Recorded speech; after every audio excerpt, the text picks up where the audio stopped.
There is no place like it on the planet. Commonly called the Four Corners region, it contains more national parks and monuments than anywhere else in the world.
This singular geographic feature is aptly called Red Rocks Country.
The Colorado Plateau is large.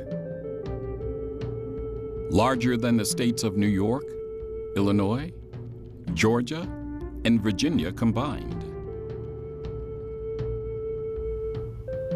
But in spite of all this land, virtually no one lives here. Yet at one time, it was home to one of the greatest ancient civilizations the human species has ever produced.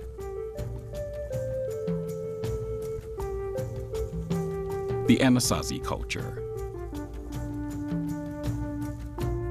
Mark Varian is Director of Research at the Crow Canyon Archaeological Center in the heart of the Anasazi homeland.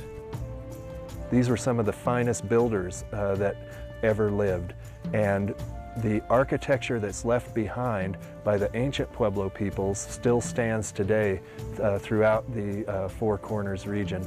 This includes buildings that are as much as 4 and even 5 stories high, and they were built so well that we can still view them today in places like Mesa Verde National Park.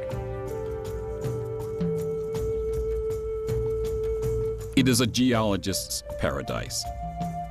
It has domes, hoodoos,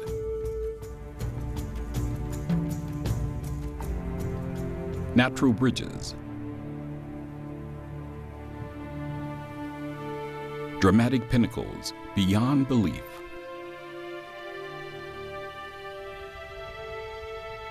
mesas,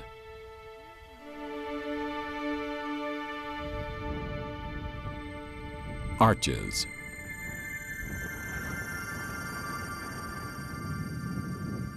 petrified forests,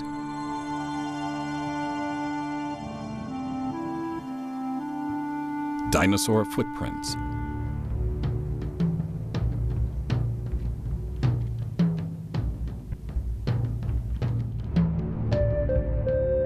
and spectacular canyons of all sizes and shapes.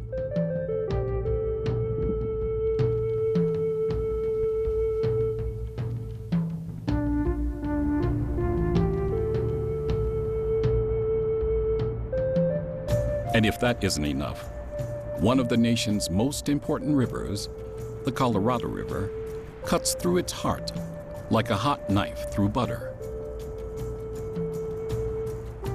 It is also the ancestral home to 3 great Indian nations, the Zuni, Hopi, and Navajo. My name is Lander Sam, and my tribe is Navajo, and originally we call ourselves Tene, which means the people. Back then, the Spanish, they labeled us as Navajos because we used to steal their horses, because in English it means horse thief. Yeah, well, we label us as Tene, which means the people. Land itself, it gives off its beauty, and people do their artifacts, their artwork, their arts and craft. It's pretty much a lot of beauty in the land. Yeah, that's what attracts a lot of the tourists and the people. This special place for Native people has, hidden deep in its canyons, ancient and mysterious rock art and writings. Rock art and writings telling stories and rituals of long ago.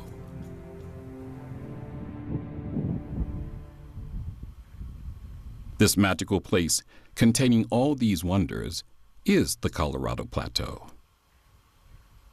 I think when people come to the Colorado Plateau, they have a sense of ease, they have a sense of peacefulness, and part of this is the lack of humanity that we see on the plateau today. There's very few cities or towns on the Colorado Plateau. It's mostly been avoided by human beings because of the lack of water, and this has, ironically, what repelled people in the historic past is which brings them back here now because of this lack of humanity. And there's a very satisfying feeling about looking through beautiful clear air and seeing these striking colors in these beautiful outcrops of rock.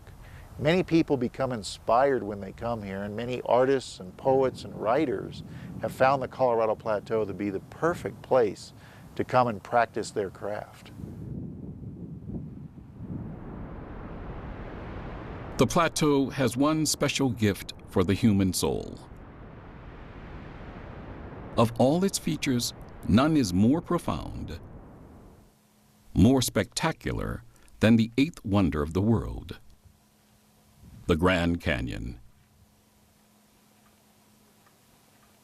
The Grand Canyon has brought people to their knees in awe, transformative awe. Grand Canyon river trip and sometimes a Grand Canyon hike affects many people in similar ways. And the ways are normally shocking, like, oh my God, this is big. Or how big is it? I can't even tell. And then once people get sort of a handle on what sort of environment they're in, and that it's a separate world from the rest of the world, it's hemmed in like a Lost Valley, like a fictional place in some novel. The reality of it, once it starts to creep in, and then the understanding of how much time has passed in the creation of these rocks, many, many formations, usually affects everybody in a similar way, which is, wow, this place is old, this place is big. And many people say it in different ways, but our lives are nothing but the one beat of the wing of a gnat relative to this place. And then the next revelation that most people experience, and this happens a lot, is that, gosh, my life is short. I better do something with it. And frequently people think about, well, what have I been doing, and why was I doing that? I'm going to make some changes. So I'd say that if you had to boil it down, the #1 catalytic effect of Grand Canyon on people is a revelation that this is not a dress rehearsal, you got to do it now, whatever it is, and people make changes in their lives.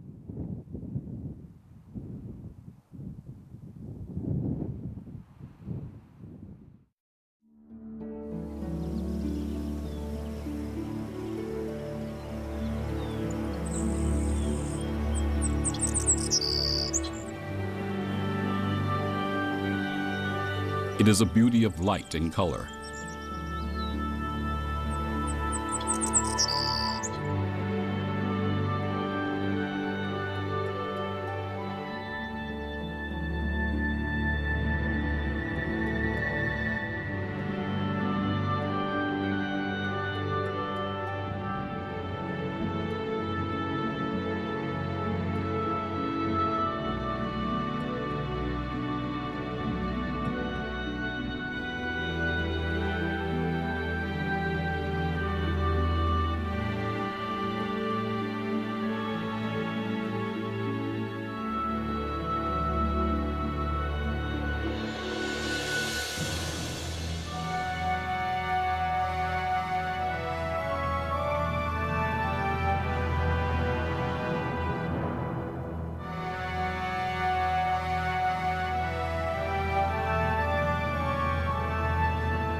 It is a beauty of shapes in space.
American author Edward Abbey, who spent a year as a park ranger on the Colorado Plateau, wrote of such features. If they have any significance, it lies, I will venture, in the power of the odd and unexpected to startle the senses and surprise the mind out of their ruts of habit, to compel us into a reawakened awareness of the wonderful, that which is full of wonder. Even though description, photography, and video can inspire, the true beauty of the Colorado Plateau is something one needs to personally experience. I think the canyon country in general and the Colorado Plateau is so fabulous, so almost otherworldly, that we as Americans are absolutely blessed that we have this sort of scenery in our country.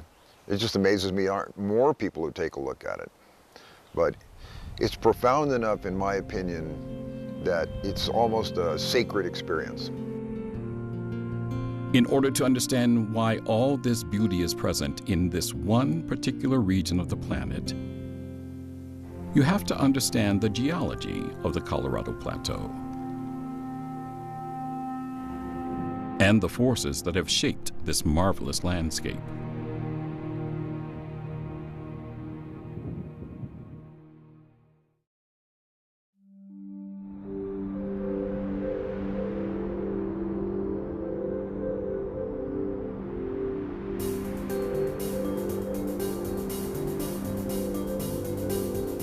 From the air or driving across the Colorado Plateau, even the casual observer discovers that the Colorado Plateau is dry. Dry and hot. In large part, except for the higher mountain peaks, the Colorado Plateau is a desert environment. Indeed, most of the landscape is bare rock, and most of those rocks are red in color. And if you do find water, it's found at the bottom of the canyon as a free-flowing river.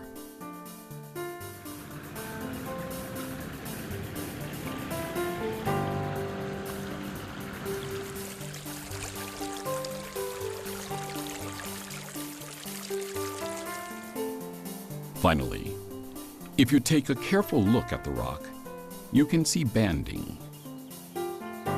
Sometimes subtle, and other times distinctive layer upon layer of different colored rock. This different colored rock suggests that these layers were laid down over time. Laid down in the far distant geological past. Remarkably, unlike most of the rocks in America's West, the rocks of the Colorado Plateau are not tilted or distorted. These rocks remain pretty much as they were when they were deposited over 70 million years ago. Geologist Wayne Ranney has spent years studying the Colorado Plateau and has written the definitive book on its geology. The United States is divided up into 26 physiographic provinces, of which the Colorado Plateau is one that's centered on the Four Corners area: Arizona, New Mexico, Colorado, and Utah. And the distinction of the Colorado Plateau is that it's an area of highly uplifted sedimentary rocks that have been very little deformed when they were uplifted. And that's what separates it from the surrounding provinces of the Rocky Mountains and the Basin Range. For a long time, the forces behind the remarkable uplift of the plateau remained a mystery. So the Colorado Plateau has been uplifted thousands and thousands of feet from below sea level, and there's been many theories advanced onto how it could have been uplifted. And what is known is that two plates collided in the geologic past, the Farallon Plate and the North American Plate, and the subduction of the Farallon Plate beneath the edge of North America is essentially what caused the uplift of the Colorado Plateau. So as this ancient block of sedimentary rock was being pushed up from below, something else was happening. That something was water erosion. Erosions caused by the cutting power of flowing water. What this uplift did to the Colorado Plateau is it placed it at a position where the elements of weathering and erosion could attack this uplifted plateau. And the large rivers that exist in this area have sliced down into this vast stack of sedimentary rocks and created numerous canyons that are separated by these huge mesas or plateaus that separate the rivers. When one travels on the Colorado Plateau, they're liable to see a lot of rocky pinnacles that are sticking up in the landscape. Monument Valley is a great area to see this, Canyonlands National Park. And a lot of people who are unschooled in geology might think that these giant spires were pushed up out of the ground like a popsicle. But really what they are erosional remnants of once continuous strata that used to sit across the entire landscape. And the plateau has an approximately 3-mile thickness of stratified rock. And as these rivers cut down into the various layers, they cause canyons to form, and as those canyons widen, the rocks become narrower and narrower, and eventually you're left with a small pinnacle as an erosional remnant on the landscape. But what about all that red? Reds merging into oranges, yellows, maroons, and purples. I think probably the one thing that attracts people to the Colorado Plateau the most is its color. And when you look out on this fantastic landscape, you'll see various shades of red or orange, even purple or magenta. And the colors in the rock are actually due to very minute amounts of iron oxide that coat the clear sand grains in each deposit. And the various concentrations of iron oxide or the oxidized state of it will give you these various colors. So how long has this process of uplift and erosion been going on? Most geologists would say the process started around 70 million years ago, a time when the dinosaurs were approaching their last great extinction. An extinction that only birds survived. At first, the uplift of the plateau was swift, geologically speaking. Now most geologists agree that the uplift is complete. An uplift that, when combined with the erosive power of water, has left behind an incredible array of awe-inspiring formations. I think when you look at the worldwide landscapes on planet Earth, the Colorado Plateau probably has more protected areas than any area on the planet of a similar size. And you think to yourself, how is it that so many areas have been set aside to be protected for all human beings? And it must be because of the geology of this area. The geology is the foundation which has given this landscape and given it the look that it has. And so many foreigners come to the United States to see the Colorado Plateau, and whether they know it or not, they're coming to look at its geologic heritage. That's what is left behind this beautiful landscape called the Colorado Plateau. A geological heritage that is preserved in the greatest collection of national parks on the planet, each distinct and special in its own way.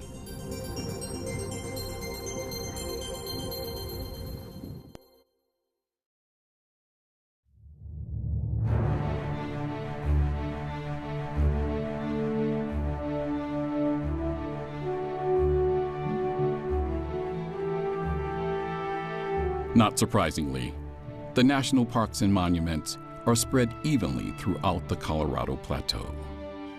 On the west side, there is the Grand Staircase with Bryce Canyon National Park at the top, Grand Canyon National Park at the bottom, and Zion National Park in the middle. On the far eastern side of the plateau, there are the archaeologically significant parks, Chaco Canyon Canyon de Chelly, and of course the jewel of the Anasazi culture, Colorado's Mesa Verde National Park. Also located on the eastern half of the plateau are Arches National Park, Canyonlands National Park, and Capitol Reef National Park, all located in the state of Utah. Further south is Arizona's Petrified Forest National Park. And then there is the expansive Lake Powell, extending from Arizona into Utah. The damming of the Colorado River at Page, Arizona, has created this incredible sea of blue. A sea of blue creating incalculable dendritic or tree-like patterns. Patterns accented by the flaming red rocks of the plateau. Lake Powell National Recreation Area is a national park preserved area that a lot of people might not think of when they visit the Colorado Plateau, and that's because Glen Canyon Dam has blocked the Colorado River and flooded Glen Canyon in the process. But only about 15% of that national recreation area is covered in reservoir water of Lake Powell, leaving 85% of the territory just as it was before Glen Canyon Dam was built. And the tremendous diversity of landscapes that can be found in this recreation area is staggering. And it's a little known secret on the Colorado Plateau that Lake Powell is just the avenue to get to many of these other places where you can see geology in all of its glory, right in the heart of the Colorado Plateau. And the best way to see this geology in the middle of this hot, dry desert is, ironically, by boat. Sailing on the cool, crisp waters of Lake Powell. Glen Canyon Dam is built into the Navajo sandstone, and as a person travels upstream for the first 40 or 50 miles, you get into younger and younger deposits, the Carmel Formation, the Entrada Sandstone, the Morrison Formation. And then about mid-lake, the rocks start to arch up from beneath the lake, and then you see the Navajo Sandstone again, you see the Kayenta Formation, the Wingate Sandstone. You can see Navajo Mountain and the Kaiparowitz Plateau, and there's just a wealth of landform features that can be seen from the waters of Lake Powell as one travels upstream.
Nowhere else is it more clear than on Lake Powell, essentially floating on the Colorado River.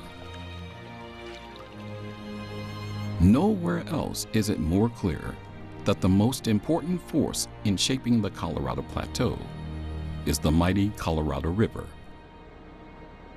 So beginning high in the Rocky Mountains, we have a lot of snowmelt that coalesces as runoff, and it comes off the western slope of the Rocky Mountains. And this runoff coalesces into two big drainages, the Upper Colorado River in the state of Colorado and the Upper Green River in Wyoming and northern Utah. And these two rivers come down, they collect 70% of all the water that's found in the Colorado River. These rivers come together in Canyonlands National Park, And then the Colorado River goes down through the heart of the Colorado Plateau, goes through Glen Canyon, goes through Grand Canyon, and at the very western end of Grand Canyon, the river leaves the Colorado Plateau and flows out onto a province known as the Basin and Range. And then it continues for hundreds of miles down along the lower Colorado River corridor to the Gulf of California. It's one of the most colorful transects that any river on planet Earth makes on its way from its source area down to the sea. The park closest to where the Colorado River enters the plateau is Arches National Park, gaining national park status in 1971. Arches National Park has perhaps the most densely packed collection of massive and peculiar rock formations on the planet. Immediately upon entering the park, the visitor is greeted by Park Avenue, named after New York's famed concrete canyons. This Park Avenue is an incredible grouping of eroded monoliths, fins, and spires. All seem to magically change in the ever-shifting sunlight. Next, along the road cutting through the park, are formations called the Oregon and the Tower of Babel. Off in the distance are the petrified sand dunes. Continuing on, almost out of nowhere, is Balanced Rock.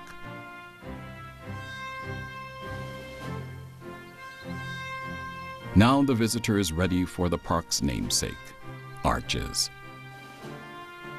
At Arches National Park, you have a number of circumstances that have come together and acted in concert to create the arches. The first thing is that you have a couplet of deposits. Below is the very tight mudstone and claystone of the Carmel Formation. This is overlain by windblown sand of the Entrada Sandstone, which is very porous, where water can move through readily.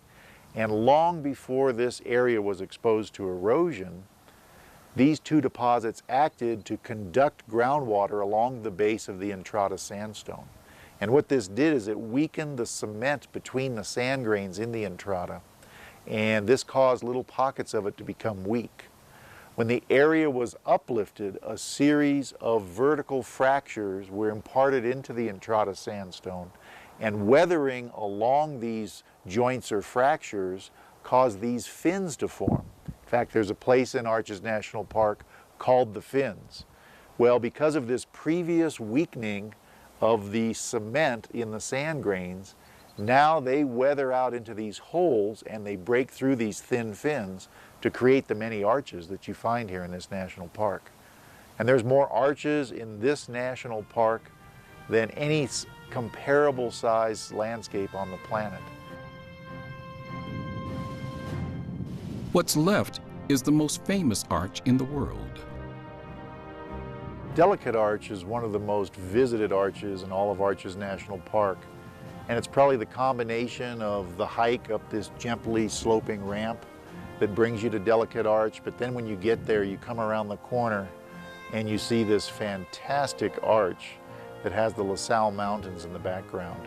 And the setting of Delicate Arch is really unmatched in the whole national park. You get this broad view, but then you also have an arch that rises dozens and dozens of feet around the surrounding landscape. As the sun sets and the moon rises, the park takes on a whole new unworldly character.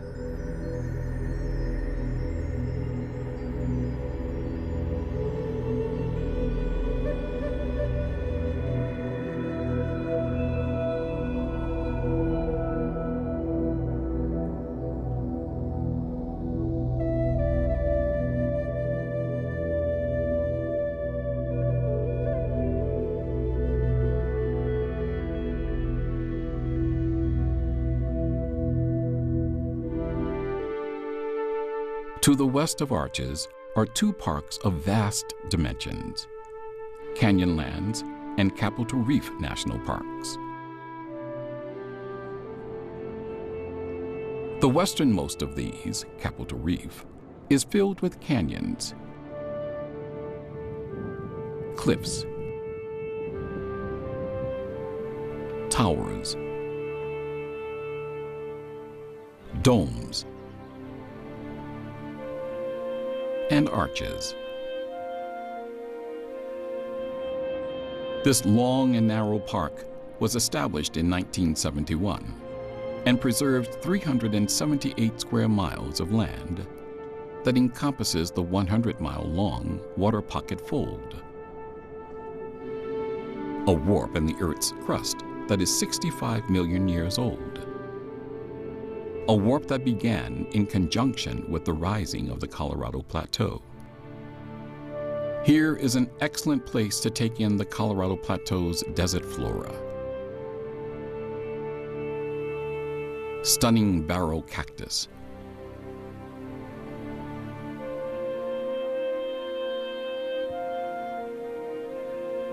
yellow and red prickly pear cactus,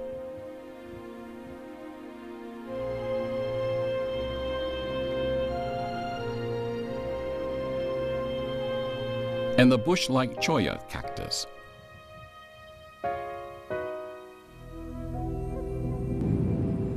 Contemporaries of the Anasazi, the Fremont sculpture petroglyphs, picture writing or rock graphics, are some of the finest in the world. They are found throughout the Colorado Plateau, but here they are especially concentrated along the Fremont River, where it transects the sandstone cliffs of Capitol Reef National Park. Nobody knows for sure what these petroglyphs mean, but Landerson, a Navajo who recreates the art found in his grandmother's cave, has an idea. This is the artwork that I do. It's just basically done on stones that I find on the cliffs and when I hike on the canyon. These are the antelope. They use the antelope, the antlers for like pecking in the walls to make the ruins and the pictographs and the petroglyphs. And they use the skin for clothing. And this is the hunter. He travels by the stars. You can see the stars with the crosses and the moon. The moon phases like the full, half, and there's no moon, the new moon, and the arrow and the bow, and the 4 directions like a compass. The migration symbol, like how they migrated deeper inside the canyon. The moon, stars, the echo symbol, like how they communicated inside the canyon. And the scorpion, they use the venom to put on the tip of the arrows to make hunting easier in the winter. And this one is painted and carved, it's etched in. Also have a tool for it, tool that I use. It's basically done with a nail that's flattened and sharpened like an arrowhead.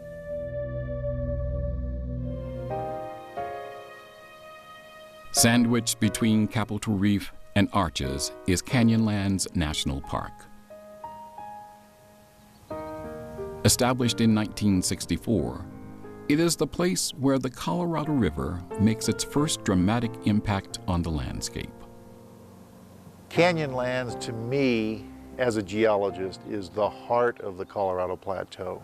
There is no other park that exhibits all the qualities of the Colorado Plateau in one place as much as Canyonlands National Park does.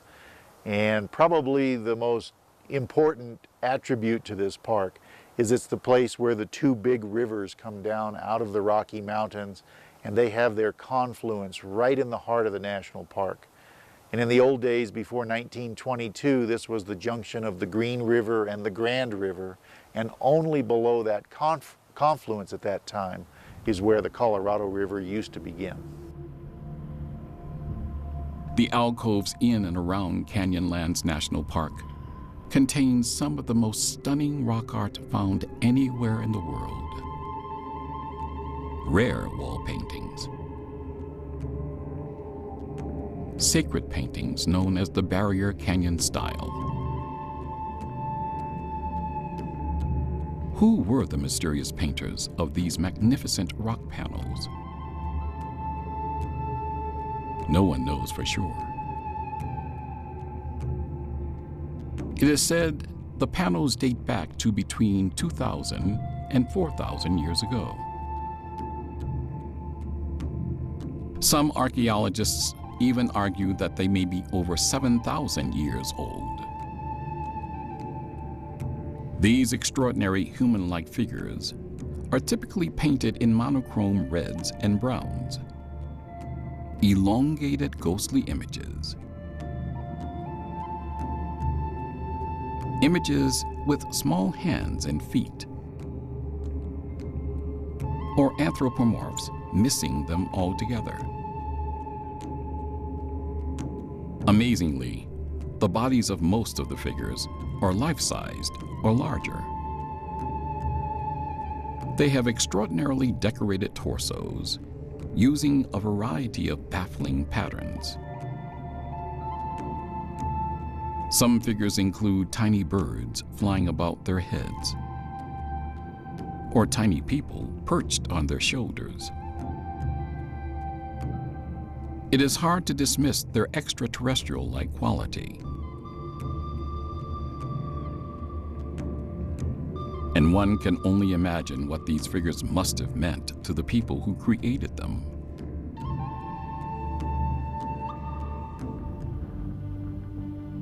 The furthest south of the geologic-based parks on the Colorado Plateau is Petrified Forest National Park.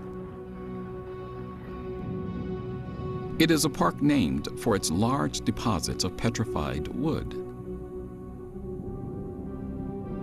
Established in 1962, it covers about 146 square miles of semi-desert scrub and also contains many deposits of highly eroded and colorful badlands. Badlands aptly named the Painted Desert.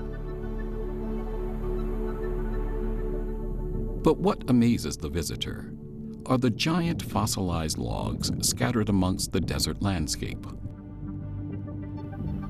Fallen trees that lived in the late Triassic period, about 225 million years ago. Harder than the Chinle Formation's matrix which contains them, these ancient fossilized pines are left behind as the colorful Chinle sediments are washed away by water and wind. The Chinle Formation appears on the surface throughout the Colorado Plateau, where it erodes differentially into badlands. Badlands made up of cliffs, gullies, mesas, buttes, and rounded hills. Here in the park, the multicolored Painted Desert is an exceptional example of this geologic process. Petrified Forest is an interesting place on the Colorado Plateau because here is a large concentration of petrified logs that are strewn about the landscape. And the name is a little bit of a misnomer because I've run into a lot of people from back east who had visions of driving their car on a highway where this stone forest of still standing trees was going to be present on the landscape. And when they get there, they see the Chinle Formation, which at very first can be off-putting when you see this very dry and dissected landscape. But as you start to wander around the petrified forest, you see these huge tumbled driftwood logs that were caught up in the shale of the Chinle Formation. And they've been beautifully preserved into gem-quality jasperized logs. And a visit to the petrified forest is really a visit to the Triassic past here on the Colorado Plateau. The trees are basically found of 3 different species, but by far the greatest concentration of trees is in a genus called Araucarioxylon. And these ancient trees from the Triassic period about 225 million years ago are thought to be very close relatives to the Araucaria trees that grow in the Andes Mountains of South America today, and also closely related to the Norfolk pine of Norfolk Island in the South Pacific. At various locations in the park, the fossil logs can be found still embedded in the sediments. The logs are found at different horizons within the Chinle Formation. Geologists split each formation into certain members, and it's the petrified forest member and the Shinneramp conglomerate member where most of the trees come from. And you're looking at a thickness of rock that's probably about 200 feet, and at various horizons within this 200-foot thick layer are these trees. And what's interesting about this is that wherever you find one petrified log, you find dozens of them. And this has led geologists to believe that what we're looking at are ancient log jams. When a big volcanic eruption would happen back in the Triassic, it would send out a huge ash cloud which would knock down trees growing along riverbanks, and then these floods would come down and they would coalesce the tree trunks into these great big log jams. And typically wherever we find one petrified log, we find dozens. And then you'll move along that horizon for a mile or two and find not one. Two such places are the Crystal Forest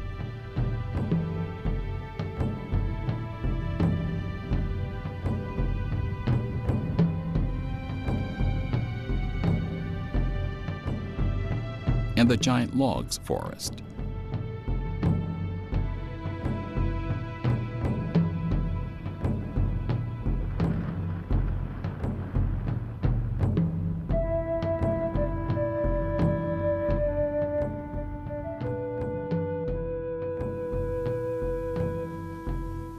The eastern half of the plateau also contains the magnificent cliff dwellings of the Anasazi, now referred to as the ancestral Pueblo people. Cliff dwellings readily visible at Mesa Verde National Park.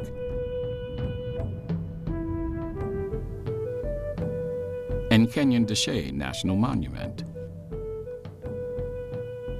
A lot of visitors to the Colorado Plateau will encounter some national parks whose basis and origin is their archaeological remains. And you can think of Mesa Verde National Park or Canyon de Chelly National Monument. These are places where the Anasazi, or the ancient ones, once built their structures about 1,000 years ago. And when you look at the geology of these two parks, the geology is quite different.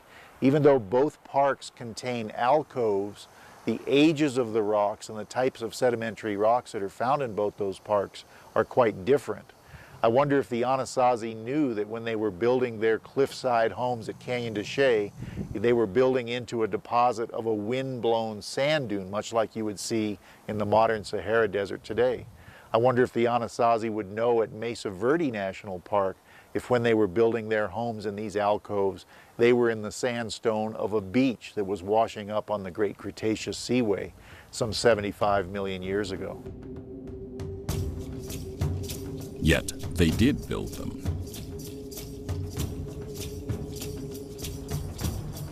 As it is today, this area was a very harsh land, with dramatic changes in temperature and rainfall, and with major climate shifts during the Anasazi's occupation. In short, a volatile high desert climate. As everywhere else in the Americas, the Colorado Plateau was first inhabited by people who subsisted by hunting wild game and gathering fruits, seeds, and roots.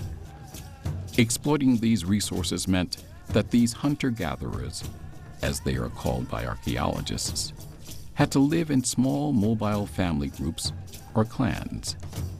That changed everywhere on the planet when humans learned that plants and animals could be cultivated and domesticated. This happened in the Americas with the rise of maize cultures.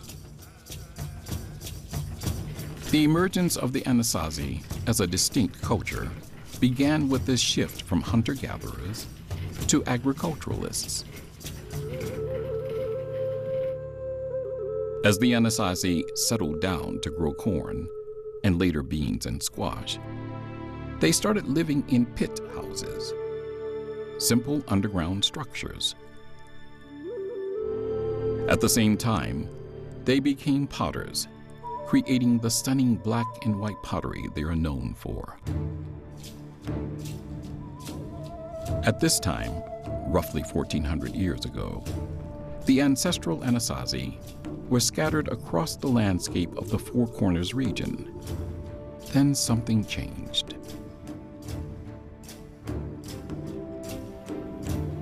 Steve Nash studies and dates the slow but steady rise of the maize cultures in the desert Southwest. Something 1,000 years ago, 1,200 years ago, induced these people to come together in closer groupings of people, first small villages and then much larger villages. But there were, again, some serious choices that they had to make about their lifestyles and what it meant to come into those groupings of people, because you have to deal with more people on a daily basis, you have to negotiate with them on a daily basis, you have to solve problems with them in a more cooperative fashion, and so on. So it was deliberate, but it was over a long period of time, and there was probably no one single cause that we can identify that said they should go and live like this.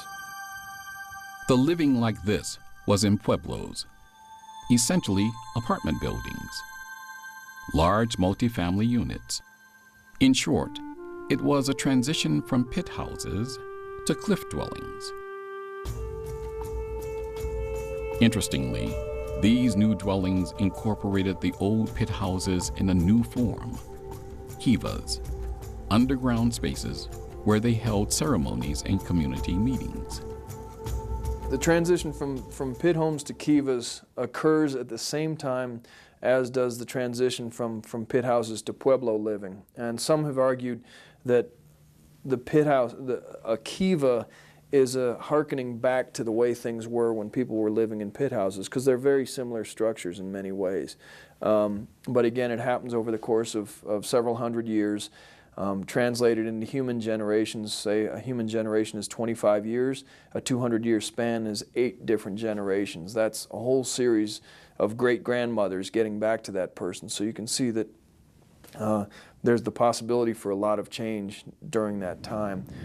But as pit houses became less and less common on the landscape, pit house kivas, underground ceremonial rooms, became more and more common. And then the prevalence of kivas around the Southwest differs depending on which area you're in. There are more kivas, for instance, I think in the Mesa Verde region than there are in the Chaco region. So it diversifies across space as well as through time. But in general, as pit houses disappear as dwelling units, they appear as kivas. The building of the Anasazi pueblos occurred in 3 cycles. Starting in the Mesa Verde area, they built pueblos. Then they moved south, and then back again to Mesa Verde. This was a slow migration process. They change between living in communities of small single-family farms and then occasionally grouping together into larger villages where many families lived side by side. And that happens in at least 2 and perhaps more cycles during the 600 to 1300 year time period. At least twice people were living in communities of single family farms, and then at the end of an occupational cycle that's about 300 years long, they move into these larger villages. Then that cycle starts over again. They begin with dispersed communities, and towards the end of that cycle they aggregate into larger villages again. The last 2 migrations produced the golden age or classical period of the Anasazi. First at Chaco Canyon in New Mexico, and then finally in the spectacular cliff alcoves of Mesa Verde in present-day Colorado. During their 700-year presence, the Anasazi built many pueblos across the Four Corners region. Most were not spectacular cliff dwellings like these. In fact, less than 10% were. Some of these pueblos were multi-story structures with as many as 5 floors. These pueblos were, in fact, great cities. Upwards of 800 rooms have been contained in some individual buildings. Room sizes averaged about 6 by 8 feet. How were they built? The pueblo buildings are made out of resources that you can find on the landscape. There were no hardware stores in prehistory. You had to extract the resources that you needed from the local landscape or trade for them, and then build with what you had. So the Pueblo buildings are actually remarkable in their architectural styles and substance because they are made so well. One could argue that they're over-engineered, and that's the beauty of it for archaeologists working today, is that these sites were so well engineered that even after 1,000 years, they still exist for us to look at. These folks were using sandstone chunks of various sizes to make walls, in some cases at least 3 feet thick. And they were stone masons, probably who specialized in doing nothing but what we would today call bricklaying. What did they do for their roofing materials? This is where, to me, it gets interesting, because they used trees, and they used trees of different sizes in a perfectly logical arrangement for rectangular rooms. They would get the large beams, the large trees for doing the cross beams, and then they'd use smaller trees for the next layer, and then they would use smaller branches or grasses and then put mud on top. The trick is, where do you get trees in the American Southwest? You can drive around through Monument Valley, through Mesa Verde land, through Chaco Canyon land, through southeastern Utah, and trees aren't all that common. You find them in the mountains. The people that were living in Chaco Canyon about 1,000 years ago, just over 1,000 years ago, were making gigantic structures. And one of these structures, Chetroketal, has got 250,000 trees in it. Where'd they get them? They got them from at least 50 miles away at the Chusca Mountains. And we know this from looking at the chemical composition of the tree rings in the wooden beams that are still found there, because the chemical composition matches the chemical composition of the trees in the Chusca Mountains. How were they getting those trees from 50 miles away? They didn't have draft animals, so they didn't have horse-drawn carts. They didn't have the wheel. They carried those things or floated them down a river. But it's a huge labor investment that we're talking about. And many times today, people will think about these folks were eking out a living and scratching out resources from the landscape. These folks had free time, and they had the ability to focus, to concentrate resources. Somebody was inducing probably young men to spend a great portion of their adulthood doing nothing but transporting beams from 50 miles away. The last pueblos the Anasazi built were the most magnificent. The Mesa Verde cliff dwellings are the best preserved of these buildings. Around 1300 AD, the Anasazi suddenly abandoned their grand pueblos in the Four Corners region, never to return. They spread south into the Rio Grande River basin in New Mexico and Arizona, and became the modern-day Pueblo, Zuni, and Hopi tribes.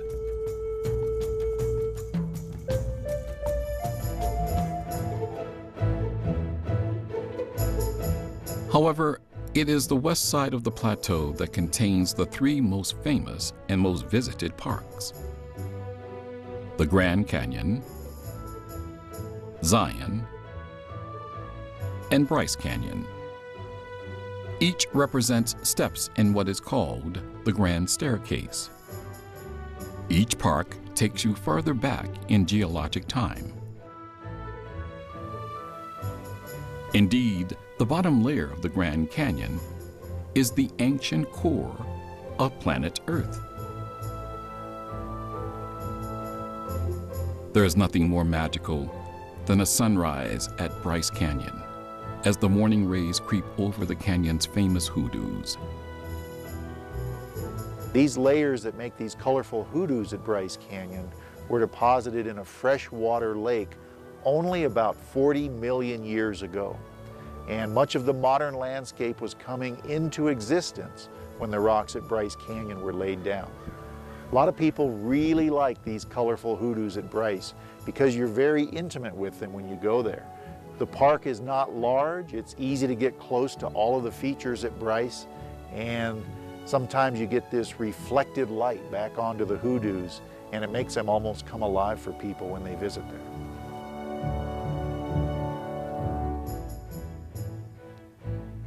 So how did these hoodoos come to be? At the time these ancient lakes existed, this area of the Colorado Plateau was a giant basin, and although water could flow in, there were no rivers to carry the water out. Instead, sediment forming at the bottom of the lakes just kept building up. Yeah, well, actually, we get the request to Kevin Poe, affectionately called the singing geologist, gives talks at Bryce. He compares the sediment to the residue in a bottle containing an instant orange drink. Tang. Sediment, yes, of course, okay. So here we are on the top of Dutton's Grand Staircase, which he called the Pink Cliffs, which is, I mean, you know, was the guy colorblind? I mean, come on, this is orange, right? Well, it wasn't that he was colorblind, it's just that Dutton never really got very close, as it turns out. When you look at this same layer of rock, clear out on the horizon there's the Powell Point, named for Dutton's boss, John Wesley Powell, and you'll see when you have to look through all that atmosphere disturbance, the rock does kind of turn pink.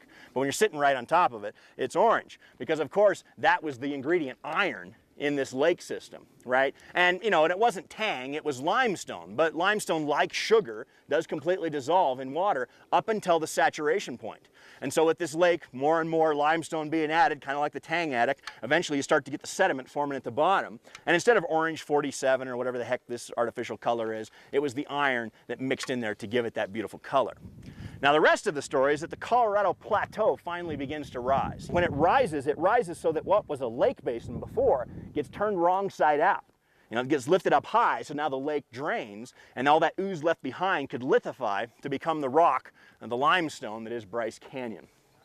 And as I kind of look through your faces here in the audience today, I can see that pretty much none of you really care about that.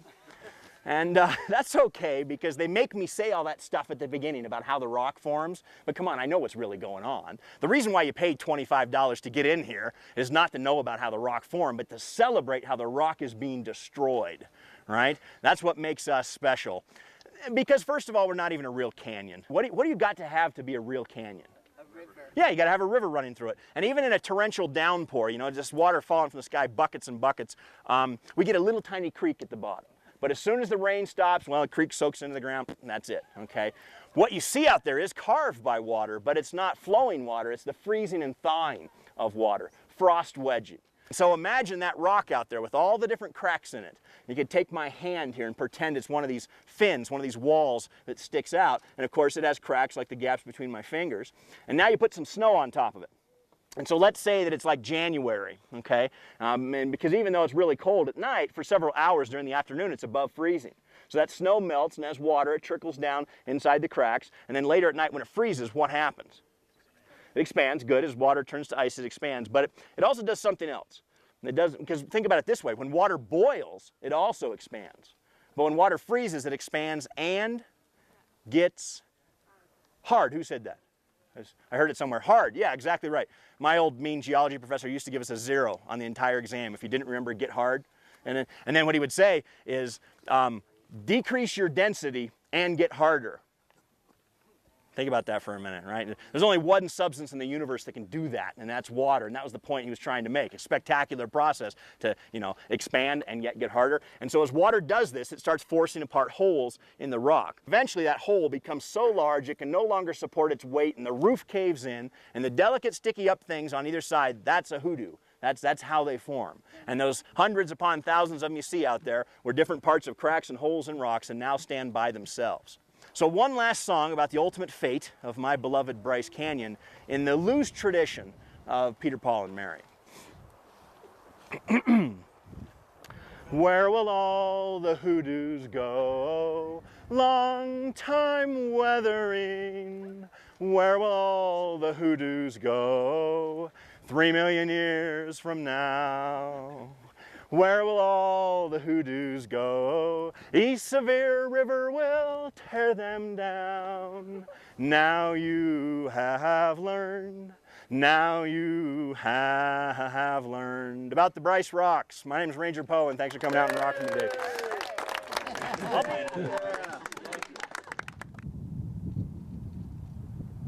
The middle step in the Grand Staircase is Zion National Park.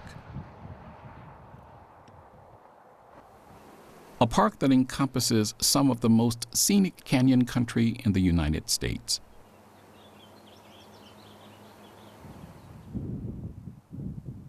It is characterized by high plateaus, a maze of narrow, deep sandstone canyons,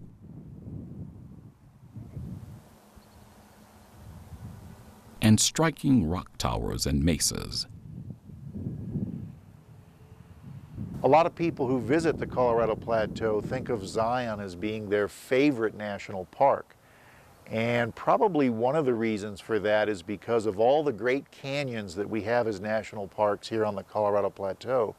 Zion is the only one where you stand next to the road at the bottom of the canyon and you look up to the rims on either side. Most of our national parks is where you look from the top and you look down at a very tiny river. But in Zion National Park, you can actually be in the heart of the canyon and you can see these fantastic walls of Navajo sandstone rising up both sides of your vehicle.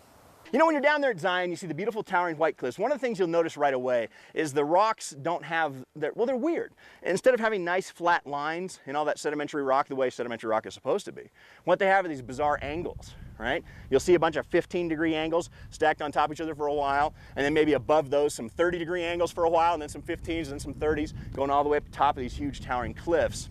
If you can find the right place, the intersection where you see those 15s meeting a 30 like this should remind you of something, because Mother Nature only ever makes one thing with this shape in cross-section, and your big hint is it's made of sand. So what are we talking about here? What is this? Sand dune, exactly right, yeah. And because the physics of a sand dune is pretty simple. Basically, it's all about how hard it is to blow sand uphill, okay? You know, if you don't believe me, try it. Right? That's what science is all about. The best you'll ever do is maybe about 15 degrees, blowing those little grains uphill. And if we were to, there's not a lot of wind, but let's say the wind's coming this way towards us, okay? So then the shape of the sand dune would be something like this, because the little grains, they'd go uphill, but once they get over the top of the slip face, once they're protected from the wind, then they can stick to each other up to about 30 degrees. And that's how you get that shape of a sand dune. Whether it's a sand dune in the Sahara Desert today, or a sand dune in a gigantic desert that was centered on this region about 200 million years ago. So here we've got the land now as a desert. Great big ocean of sand centered on the Utah region here. And what you can see is that, you know, the whole Utah's covered, it's spreading out in different areas, and it's not that the wind blew continually the same direction over and over again, so they're not individual dunes that are gigantic tall, but they're dunes stacked on top of dunes. So, you know, if you were to imagine, maybe for a few million years, the prevailing wind comes from the south, so you'd have a bunch of dunes that have this orientation, but then if the winds then come from the north, well, they'd flatten those off underneath and build new sand dunes that go this way, and then maybe, you know, over here from the east, and then over here from the west, all the way up, stacking sand dunes on top of sand dunes, until eventually it all lithifies. You know, it turns to rock, and that's how you get the sandstone, the white cliffs. But Zion is more than geology. It's a place where the visitor can experience a desert riparian ecosystem of plants and animals. As the sun pours golden light onto the white walls of Zion Canyon, the plateau lizards scurry frantically about over sandy trails, soaking up the heat of a desert day.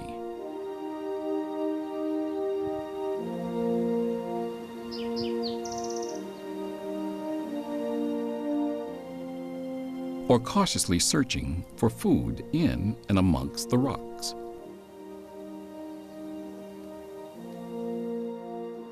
Mule deer graze near the edge of the road,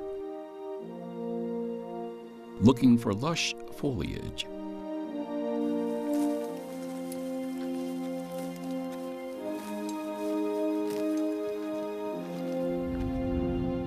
Perhaps a California condor soars off in the distance.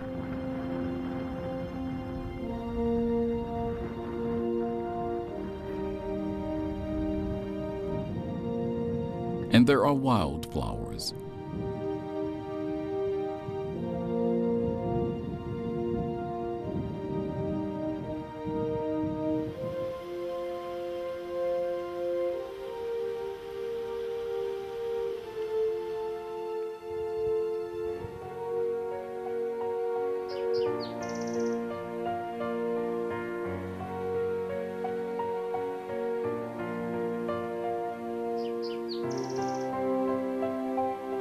Wherever you find them, the wildflowers of Zion National Park give you the feeling you've discovered a secret treasure, an extra splash of color in the dry Red Rock Desert.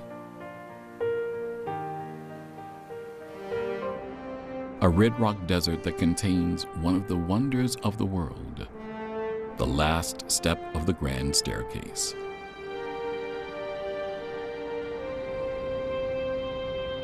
There is something about the Grand Canyon that is beyond words.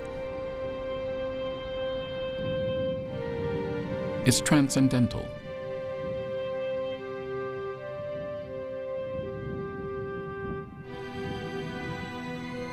It will introduce you to a part of yourself that you didn't know existed. Michael Guerrieri has written numerous books on Grand Canyon and knows its power intimately, its power over people.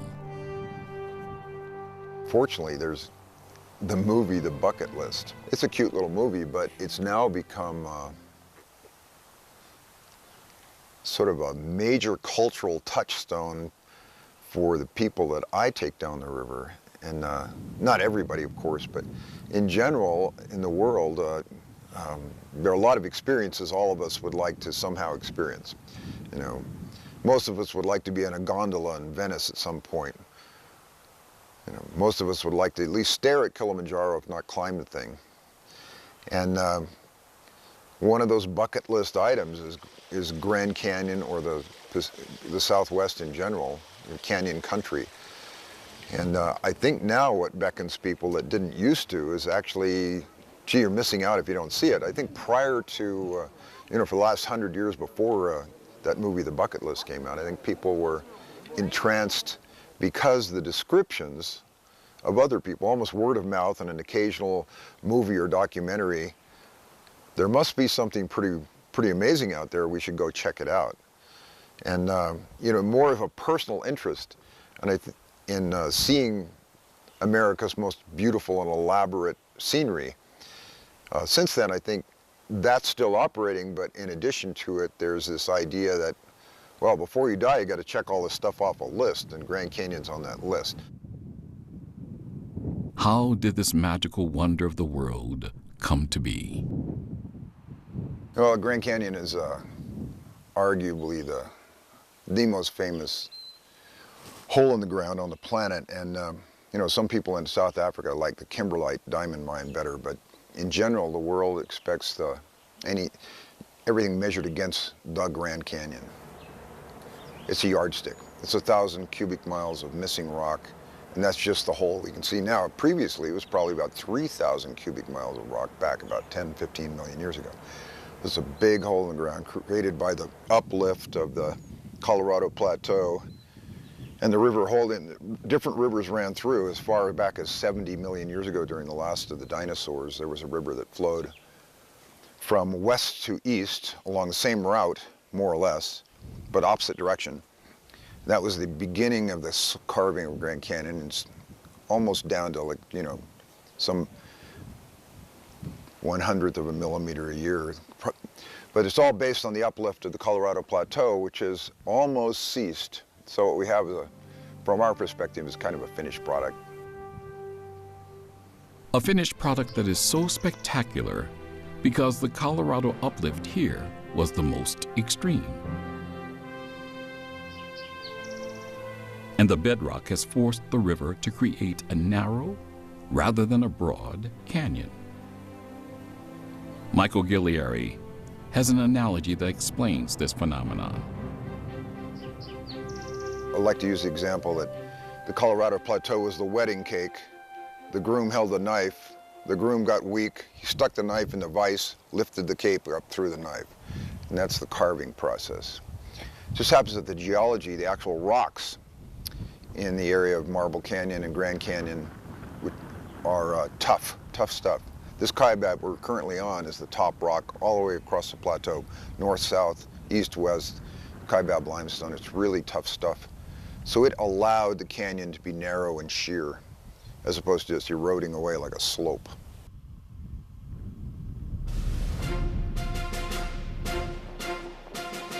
There are a number of great journeys of discovery that are part of American history. DeSoto's trek through the South, Coronado's exploration of the Southwest, Daniel Boone crossing the Appalachian Mountains, Lewis and Clark's epic voyage to the Pacific. By the end of the American Civil War, only one journey of discovery in America remained: the Grand Canyon. And the man who was going to conquer it was John Wesley Powell. Grand Canyon was the last plum to be plucked in the basket of, or on the tree of great explorations. And John Wesley Powell, after his, probably had an epiphany moment during the Civil War when he laid in a tent with his arm sawed off, decided he was going to do something, or maybe lots of somethings that were groundbreaking, important, whatever. He was sort of a narcissistic specimen, but he managed to put together an expedition partly funded by his own money, donations, a little bit of federal money, and gathered up a bunch of mountain men, bought 4 very unsuitable boats, beautiful boats that went fast, but boats that wouldn't turn a corner, called Whitehall haulers, and headed down the river. And strangely to me, because I've gone through all the original journals written by everybody and original letters, to retranscribe them into something you could read. He didn't write much, a couple of thousand words in an entire 99-day trip, but he did cover that ground. There are probably 3 or 4 people who had done it before him, but all inadvertently or on a raft or whatever. But that expedition became well publicized in Scribner's magazine and an 1875 government report. It fired up the imagination of the nation because it was a hair-raising trip, and 3 men didn't even survive it. So it became a bit like Lewis and Clark's expedition, with the exception that Lewis and Clark didn't lose anybody and Powell did. It also opened up to the world the idea of fantastic chasms that were beyond the ability to imagine, because his flowery prose in describing what he experienced, what he saw, was apparently equal to the task. Very few people have described as well as he has the grandeur of the place. A grandeur that anyone can still experience. Experience even by boat, as John Wesley Powell did. There are many ways to enjoy the Colorado Plateau and its many national parks and monuments. For most of the millions of visitors who come here every year from across the world, just viewing the spectacular scenery and landscapes is good enough. Each park has ample trails and walkways that take the young and old to marvelous overlooks. In most parks, there are plentiful trails for hikers. For the more adventurous, there's kayaking, or rafting the Colorado River and its numerous tributaries. However, whether traveling the Colorado Plateau by helicopter, boat, or by car, each new twist and turn brings a new visual delight.